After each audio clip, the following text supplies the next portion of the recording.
एक और बड़ी खबर आपको बता दें कि दिल्ली के 2 सीआरपीएफ स्कूलों को बम से उड़ाने की धमकी मिली है। बम की धमकी मिली है। दिल्ली के 2 सीआरपीएफ स्कूलों को, प्रशांत विहार के सीआरपीएफ स्कूल को बम से उड़ाने की धमकी मिली है। साथ ही द्वारका के सीआरपीएफ स्कूल को बम की धमकी भरा मेल मिला है। को बता दें कि इसके बाद सतर्कता बरती जा रही है। स्कूल परिसर को खाली करा दिया गया है। छानबीन लगातार जारी है। द्वारका और प्रशांत विहार के 2 सीआरपीएफ के स्कूल हैं जिन्हें बम से उड़ाने की धमकी दी गई है। दिल्ली के साकेत और 30 हजारी कोर्ट को लेकर भी धमकी दी गई। यही वजह है कि 30 हजारी कोर्ट और साकेत कोर्ट को भी खाली करा लिया गया है। परिसर को पूरी तरह से खाली करा लिया गया है।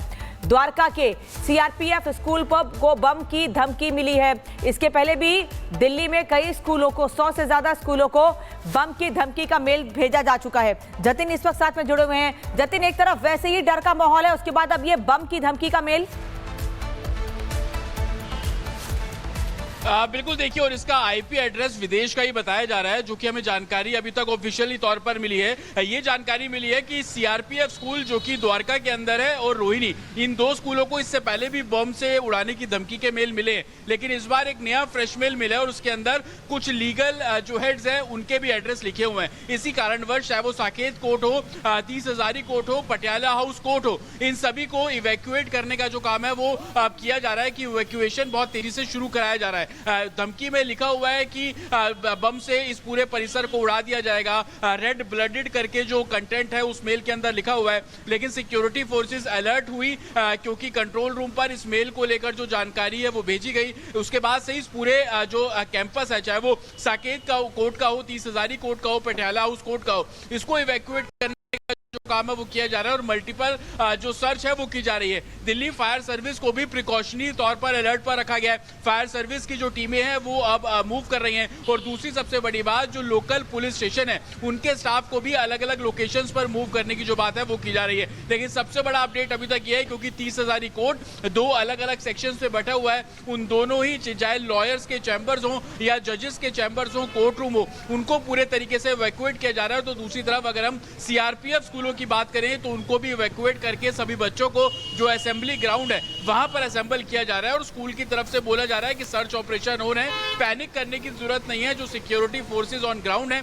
और इस पूरे कैंपस को, चाहे वो स्कूल का हो या उसके अलावा एक तरीके से कोर्ट परिसर हो, उन सभी को जो सर्च ऑपरेशन है वो किया जा रहा है। हालांकि इससे पहले भी इस तरीके के कॉल्स किए गए, कुछ भी संदेहास्पद उस समय नहीं मिला था क्योंकि मामला बच्चों की सिक्योरिटी को लेकर है, मामला स्कूल की सिक्योरिटी को लेकर है, इसलिए सिक्योरिटी फोर्सेस कोई भी कोताही नहीं बरतना चाहती और यही कारण है कि फायर की जो गाड़ियां हैं उनको स्टैंड बाय पे रखा गया है, सर्च ऑपरेशन में शामिल किया गया है।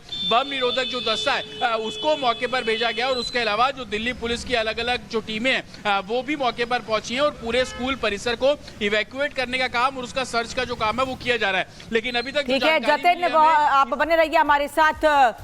और काजल अल-फलाह यूनिवर्सिटी से हमारे साथ जुड़ी हुई, लखनऊ से राघवेंद्र में जुड़े हैं, आपके पास वापस लौटेंगे। लेकिन दिल्ली में जांच का दायरा जैसे जैसे आगे बढ़ रहा है, आतंकी खौफनाक साजिश पे पर्दा उठता जा रहा है। इसी कड़ी में एनआईए के हाथ आतंकी उमर का वो करीबी गुर्गा लगा है जिसने दिल्ली ब्लास्ट से लेकर कई आतंकी साजिशों में अहम किरदार निभाया है। कौन है वो आतंकी और भारत को दहलाने के लिए उसने क्या साजिश रची थी, इस रिपोर्ट में देखिए।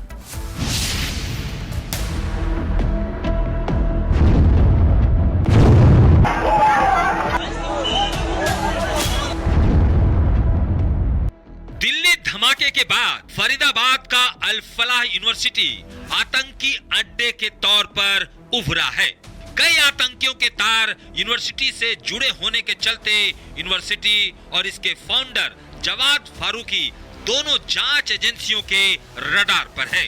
सूत्रों के मुताबिक दिल्ली पुलिस की क्राइम ब्रांच बहुत जल्दी अल-फलाह यूनिवर्सिटी के फाउंडर जवाद फारूकी से पूछताछ कर सकती है और क्राइम ब्रांच ने पूछताछ के लिए बकायदा जवाद फारूकी को सम्मन भी भेज दिया है। एनआईए के रडार पर अल-फलाह यूनिवर्सिटी के फाउंडर जवाद फारूकी से पूछताछ करेगी Delhi crime branch. Delhi blast से जुड़े सवालों से जवाद का होगा सामना।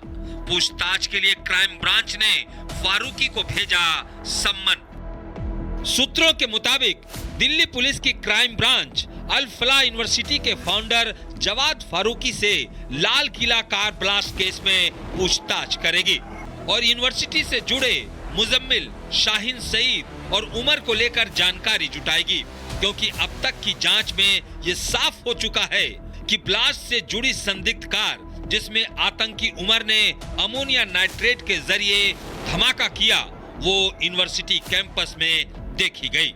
ऐसे में जांच एजेंसियां जवाद फारूकी का स्टेटमेंट रिकॉर्ड करना चाहती है, ताकि दिल्ली धमाके की साजिश से जुड़े मिसिंग कड़ियों को जोड़ा जा सके।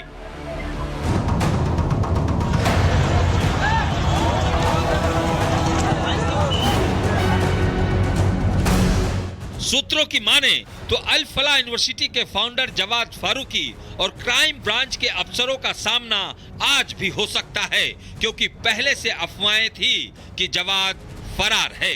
लेकिन दिल्ली पुलिस ने तमाम अफवाहों को खारिज करते हुए साफ कर दिया है कि जवाद फारूकी पुलिस के संपर्क में है और वो क्राइम ब्रांच के सवालों का सामना करने के लिए तैयार है।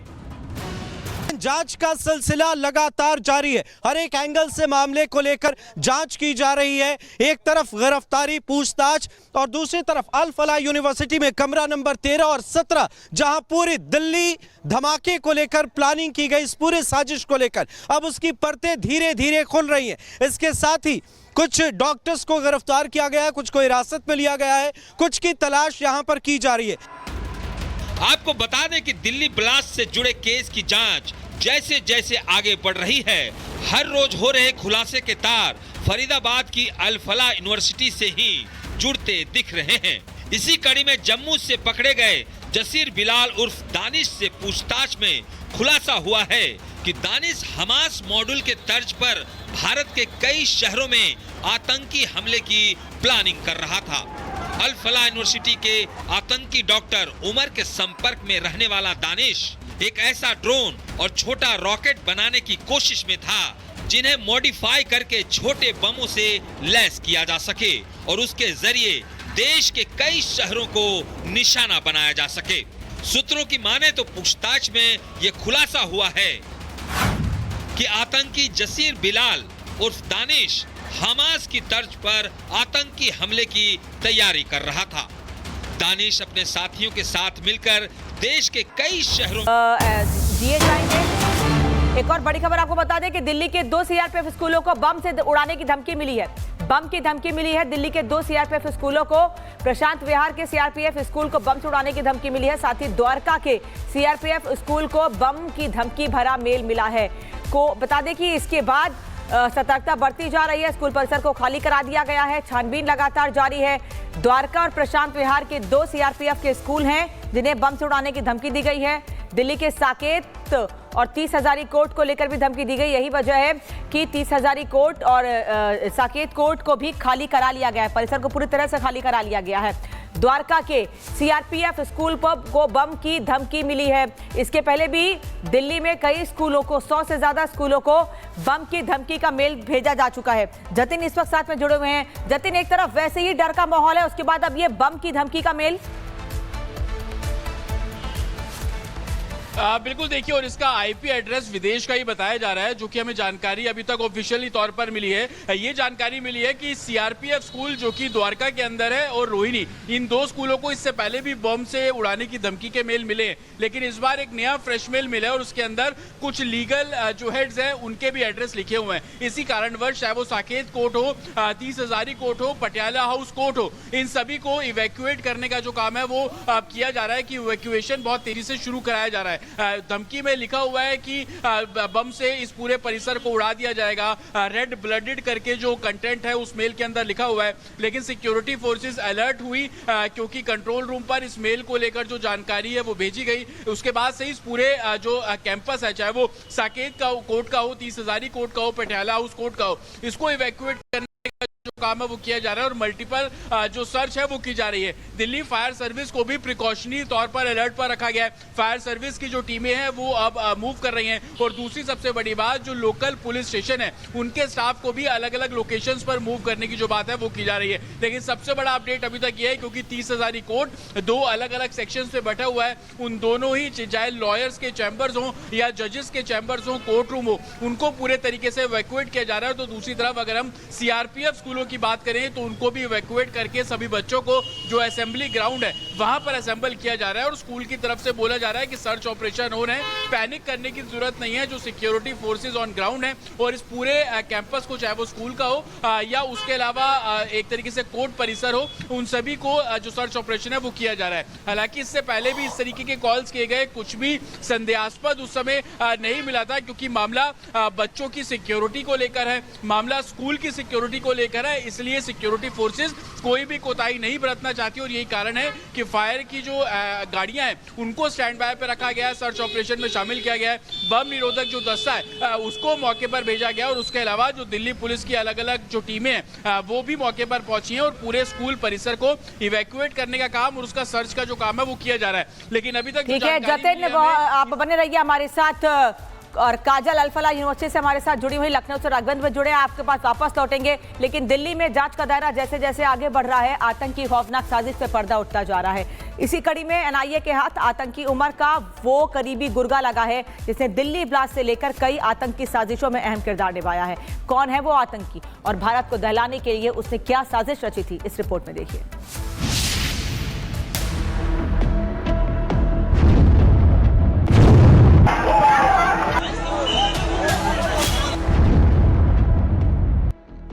धमाके के बाद फरीदाबाद का अल-फलाह यूनिवर्सिटी आतंकी अड्डे के तौर पर उभरा है। कई आतंकियों के तार यूनिवर्सिटी से जुड़े होने के चलते यूनिवर्सिटी और इसके फाउंडर जवाद फारूकी दोनों जांच एजेंसियों के रडार पर है। सूत्रों के मुताबिक दिल्ली पुलिस की क्राइम ब्रांच बहुत जल्दी अल-फलाह यूनिवर्सिटी के फाउंडर जवाद फारूकी से पूछताछ कर सकती है और क्राइम ब्रांच ने पूछताछ के लिए बकायदा जवाद फारूकी को सम्मन भी भेज दिया है। एनआईए के रडार पर अल-फलाह यूनिवर्सिटी के फाउंडर जवाद फारूकी से पूछताछ करेगी Delhi crime branch. Delhi blast से जुड़े सवालों से जवाद का होगा सामना। पूछताछ के लिए क्राइम ब्रांच ने फारूकी को भेजा सम्मन। सूत्रों के मुताबिक दिल्ली पुलिस की क्राइम ब्रांच अल-फलाह यूनिवर्सिटी के फाउंडर जवाद फारूकी से Lal Qila car blast case में पूछताछ करेगी और यूनिवर्सिटी से जुड़े मुजम्मिल, शाहीन सईद और उमर को लेकर जानकारी जुटाएगी, क्योंकि अब तक की जांच में ये साफ हो चुका है कि ब्लास्ट से जुड़ी संदिग्ध कार जिसमें आतंकी उमर ने अमोनिया नाइट्रेट के जरिए धमाका किया वो यूनिवर्सिटी कैंपस में देखी गई।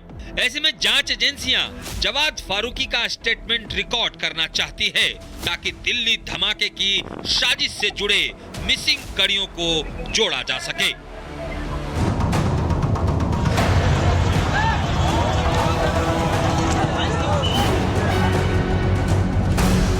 सूत्रों की माने तो अल-फलाह यूनिवर्सिटी के फाउंडर जवाद फारूकी और क्राइम ब्रांच के अफसरों का सामना आज भी हो सकता है, क्योंकि पहले से अफवाहें थी कि जवाद फरार है। लेकिन दिल्ली पुलिस ने तमाम अफवाहों को खारिज करते हुए साफ कर दिया है कि जवाद फारूकी पुलिस के संपर्क में है और वो क्राइम ब्रांच के सवालों का सामना करने के लिए तैयार है। जांच का सिलसिला लगातार जारी है। हर एक एंगल से मामले को लेकर जांच की जा रही है। एक तरफ गिरफ्तारी, पूछताछ और दूसरी तरफ अल-फलाह यूनिवर्सिटी में कमरा नंबर 13 और 17 जहां पूरी दिल्ली धमाके को लेकर प्लानिंग की गई, इस पूरे साजिश को लेकर अब उसकी परतें धीरे धीरे खुल रही हैं। इसके साथ ही कुछ डॉक्टर्स को गिरफ्तार किया गया है, कुछ को हिरासत में लिया गया है, कुछ की तलाश यहां पर की जा रही है। आपको बता दें कि दिल्ली ब्लास्ट से जुड़े केस की जांच जैसे जैसे आगे बढ़ रही है, हर रोज हो रहे खुलासे के तार फरीदाबाद की अल-फलाह यूनिवर्सिटी से ही जुड़ते दिख रहे हैं। इसी कड़ी में जम्मू से पकड़े गए जसीर बिलाल उर्फ दानिश से पूछताछ में खुलासा हुआ है कि दानिश हमास मॉड्यूल के तर्ज पर भारत के कई शहरों में आतंकी हमले की प्लानिंग कर रहा था। अल-फलाह यूनिवर्सिटी के आतंकी डॉक्टर उमर के संपर्क में रहने वाला दानिश एक ऐसा ड्रोन और छोटा रॉकेट बनाने की कोशिश में था जिन्हें मॉडिफाई करके छोटे बमों से लैस किया जा सके और उसके जरिए देश के कई शहरों को निशाना बनाया जा सके। सूत्रों की माने तो पूछताछ में ये खुलासा हुआ है कि आतंकी जसीर बिलाल उर्फ दानिश हमास की तर्ज पर आतंकी हमले की तैयारी कर रहा था। दानिश अपने साथियों के साथ मिलकर देश के कई शहरों